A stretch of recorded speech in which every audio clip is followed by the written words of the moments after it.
he was on the internet bragging. I always got me. No, you patch to be with you, nigga. You ain't no nigga who you buy head with you, goddammit. Made that story sound like she wanted to sound. Well, ever since that Anton Daniels and Corey Holcomb altercation, Anton Daniels has been catching smoke. And the reason why he's catching smoke, because for years online, he's went around and he's disrespected the black community. He's disrespected black men. He's disrespected black women, black children. He's had no regard for anybody. Now, he's made videos where he said, I don't care who you are, what situation you in, what you was born in. Nobody get any sympathy for him. He talked about we don't need reparations. He said, as a matter of fact, he's going against our reparations. He even made videos where he was saying that the W woman has given him way greater opportunities than black people ever has. And he's went out of his way to talk about black people any chance he gets. Now, he says that he's a black conservative and his idol was Jesus, right? But at the same time, he constantly embarrasses his wife, right? He puts himself in positions now where his children is being embarrassed online. All of this comes from him, right? I mean, he's even turned his back on people that was riding with him on his channel. He said bad things about these people. Anton Daniels has expressed his disdain for Hebrew Israelites. And not too long ago, he himself expressed an enormous amount of disrespect for their wives and their kids. Anton, you will reap what you sow. Nobody's above reproach, and everyone can be taught. Now, that was a brother that was cool with him at one time. But Anton running his mouth, right? Because remember, he's new money. That's what Kwame told us. Kwame Brown told us he's new money. So he's walking around, he's showing out, showing off, flashing his wealth in front of other black people's face, while at the same time, he says that he's a Christian, right? He's embarrassing everybody, and he's been being called out for this, right? There's a lot of people that's sick and tired of Anton Daniels' smug attitude, right? Very smug attitude. Now, after the altercation and dust up that he had with Corey Holcomb, he went online just running his mouth, saying anything he wanted to say, right? And however he wanted to say it, right? But now, since he's getting it down and grease is hot, and his house is in shambles based off of what he said, right? He's trying to wave the white flag. But before he was waving the white flag, he was talking like this. I could have been a bigger person, but I decided not to on that platform because I seen weakness in him, and I also wanted to expose him because he thinks he's a bully and he picks and chooses his targets, which I told him that also. So with him getting up and moving the chairs and all of that stuff, nobody was fearful of it, and it wasn't about being tough or anything like that, but it was like, okay, well, let's just see how far it goes. Let's see how far the rabbit hole goes. And it really amounted to just one of those type of dogs that like to bark on the porch, but then when they actually step out there, when you remove the fence from it, and again, he was shaking and all of that stuff, when you remove the fence from it, it amounted to practically nothing. Even so much so to the point to where I said, listen, we don't even have to keep talking about it. We can go out back if you tough, and we can figure it out back there. Because one thing that I'm not gonna do, because I know that YouTube don't like fighting. They will demonetize you, they will penalize you, it can go really, really bad. So I'm not going to mess up this platform, and I'm not gonna mess up my platform either. And so I'm like, well, listen, we could just go out back. We don't even have to cut the stream or anything like that. We can figure it out if you think you're tough. To which I already knew he wasn't gonna do it. And he did exactly what I thought he was gonna do. He sat back down, he shook my hand, and then we continued the conversation. And at that point, I seen a weakness in him. And so I just proceeded to exploit him. I told him that he was scary, that he picks and chooses his targets, that he's hypocritical, that he was scared of Dave Chappelle. That's why he tiptoed around giving his opinion on a special. I told him that the people around him are yes men, and they just tell him what he want to hear. And he doesn't have any real friends, and that's why he continues to alienate people. And so I was very candid and matter of fact, and I didn't pull any punches, and I told him exactly what he was. And once I seen that it was escalating more, and then he started calling me out of my name again, I think that the intelligent thing to do at that point. Now, after that happened, he was riding high, and I keep telling you guys that the dorks are ruling the internet now. The nerds are controlling the narrative, right? The dorks, the dweebs, the cornballs, all these guys, they're no longer getting wedgies, right? They're no longer getting shoved in lockers and stuff like that. They're no longer getting the noogies, right? None of that, right? They are tough guys and gangsters from the keyboard. They can run their mouth, they can say a whole bunch of stuff, and on the internet, you could be the butcher, the baker, the candlestick maker. As long as you're charismatic enough, you can gather an audience. These guys are getting access to coochie. They would have never had access. They wouldn't even be able to smell it from behind. They wouldn't be able to do anything, right? Them girls wouldn't even let the, man, listen, them girls wouldn't even look at them. But now, they able to get a little bit of money, be something that they're not, be fake until they're exposed, and now they get a following. They get enough money to buy a car, they get a little bit of jewelry, right? And they, and they ride high until everything comes falling down, because who you are is who you are, right? Wherever you go, there you are. But the internet has put some protection around these guys and allowed them to lie, right? Because he was so high up, right? He even came at Kwame Brown, right, for no reason. Right, he came at Kwame at the time when Kwame gave an assessment like everybody else, and then he started going after Kwame, talking about how basically basically calling Kwame everything but a child of God, right? And said that the wonder Michael Jordan turned on you. Just said a whole bunch of disparaging things. So Kwame came back, right? Y'all remember this? Kwame came back and fired off on this dude, man, and ended it to the point where he had to come back and apologize to Kwame, because I told you this guy's a dork. Right? I think he was in the movies Revenge of the Nerds back in the day. But y'all remember? Not for basketball. I got to train for these dudes that run their mouth, but they like chicks. So they got to go get other bad dudes. So I got to train now. You're supposed to be the manly man, the bag chaser. And what I watched happen was somebody in a chat tell you that I said something, right? You didn't see nothing I said. You immediately invite me to your lower part. That's what you invited me to. I don't know what your fetish is with men, but I have the text message and the conversation that me and you had when you said you wanted to do an interview with me and you said you wanted to fly me out. And I heard a video of you telling another man, I'm gonna fly you out like one of my chicks. So guess what I told you? I said, nah, I'm gonna drive. I said, I'm a different type of cat. I like to drive. Remember I told you that? I'll come to you. Don't worry about it. But then after I start seeing more of the way you bit, run your mouth like that, and I realized, I said, no, your male bravado is caught up in money. It's not caught up in masculinity.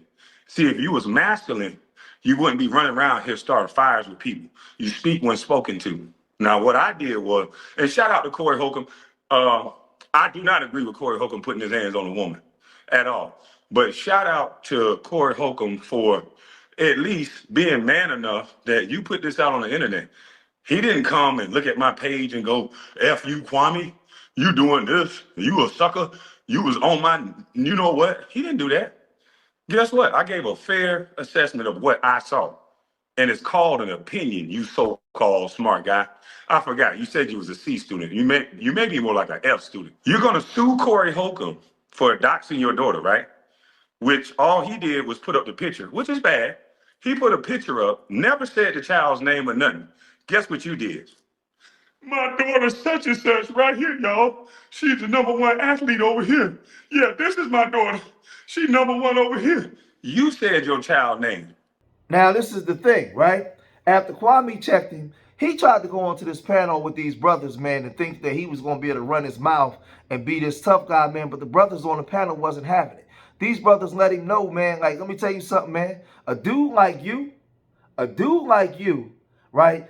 You say that you're one thing, but you only highlight the negativity of black culture. You never ever show, where are all the black people that live like you, Antoine? Where are all the black people that's doing the things you do? How come you never show that? How come you never show black graduates? Oh, I forgot, most of them are liberals, so they're enemies to you. Like, how come you never show black decency? It shouldn't matter what they are. If they're living a decent life, productive life, exhibiting pro-social behavior in society, you should be highlighting them, right, Antoine? How come you don't ever highlight these black people, right? Because you're not living that way. Those people don't even want you around them. So you try to go onto this platform and get at these black dudes, and they checked you. Corey called me and set the pace of what the agenda was going to be before I got there. What did I do to warrant a nigga saying to me that I kissed white man's ass? Since you wanted to provoke that level of energy, You should have said it again since you wanted to match that energy. Going outside is not matching that energy. Saying it again is matching that energy, and that's what real men do. You stood up to run. Who said I stood up to run? Who said I did. You, the one right next to you, you stood up to run. Bro, let me say You were this. escaping. I'm gonna say this. I don't believe that the overwhelming majority of that comment on it really would throw hands in real life. I would with you. Listen. Nobody It's a else lot but of you. Monday morning quarterbacks. I have never seen not one of you ever say Stop anything talking tough, provocative to me. Anton. Hold on, wait. Let me say Let him rap. Let him rap. you the guest. Y'all talking about me. So let me get my shit off because ain't nobody coming to hear about you. But first of all, let me say salute to the panel, salute to Philosophical. I know we had our differences in the past, but Yes, we did.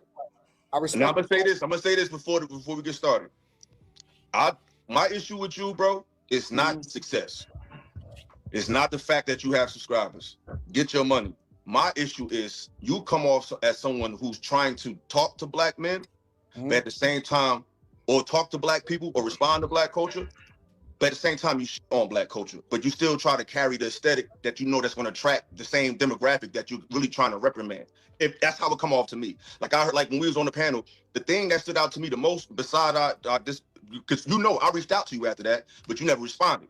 So No, I don't remember you reaching out to me after. I did. I sent you an email and you never responded. And I said, I get thousands of emails every. I bet. I'm not putting you on the spot, but you responded to the first one, but you never responded to the second one because he was like, "Yo, we could talk, we could work it out." And I said, "Yo, but I want to have a conversation first," and I never got a response. But that's neither here nor there. But I'm saying this: when you get on these shows, the main thing that stood out to me that day when I called up on your show, you said Malcolm X, bro, and nobody, and it wasn't even about. I was of course offended that you said that, but my issue is nobody else was, and I think that. You saying stuff like that and people not responding and having no smoke and all they could see is the fact that I cut this man off, but they had no smoke or no issues for you saying that, to me was bothering me. And to me, I'm seeing a trend of people just feeling like just on black people all together is something we need to do. Like we can call out the bad elements without throwing out the baby with the bathroom. And see, let me tell you something, you dork.